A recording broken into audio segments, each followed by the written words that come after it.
இது automatic gas stove தான். ஆனால் இன்றைக்கி பார்த்து நான் அடுப்புக்கு பின்னாடி ரொம்ப அசிங்கமாக இருக்கேன்னு இன்னைக்கு க்ளீன் பண்ணி விட்டதுனால சுவிட்ச் ஒர்க் ஆகாமல் போயிட்டு இனிமேல் வந்து தான் சரி பண்ணி கொடுப்பாங்க. ஆனால் ஆத்திர அவசரத்துக்கு உதவுமேங்கிறதுனால அந்த லைட்ரு இன்றைக்கி கொஞ்சம் கை கொடுத்துச்சு.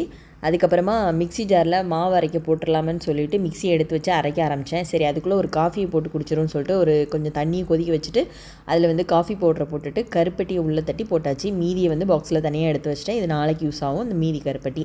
அதுக்கப்புறமா அந்த கல்லை கையோடு கழுவி வச்சிடணும், இல்லைனா அடுத்தல வேறு எதாவது செய்வோம் இனிப்பு எதாவது மிக்ஸ் ஆயிரும். கழுவிட்டு அப்படியே உள்ளே தூக்கி போட்டுறக்கூடாது. தண்ணி காயிற மாதிரி கொஞ்சம் சாய்ச்சி வச்சிடணும்.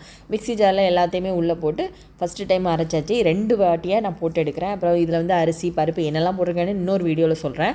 அப்புறமா கல் உப்பு போட்டு 2வது வாட்டியாக போட்டு அரைச்சதில் நல்லா கரெக்டாக மிக்ஸ் பண்ணி போட்டு எடுத்தாச்சு. இதில் காரமும் சேர்ந்துருக்கு. இது வந்து கார அடை தோசைன்னு சொல்லுவோம்ல அது. அதுக்கப்புறமா மிக்ஸி ஜாரை கையோடு தொடச்சி எடுத்து உள்ளே எடுத்து வச்சாச்சு. காஃபியும் ரெடி ஆகிடுச்சு. சூப்பராக போட்டு குடிச்சாச்சு.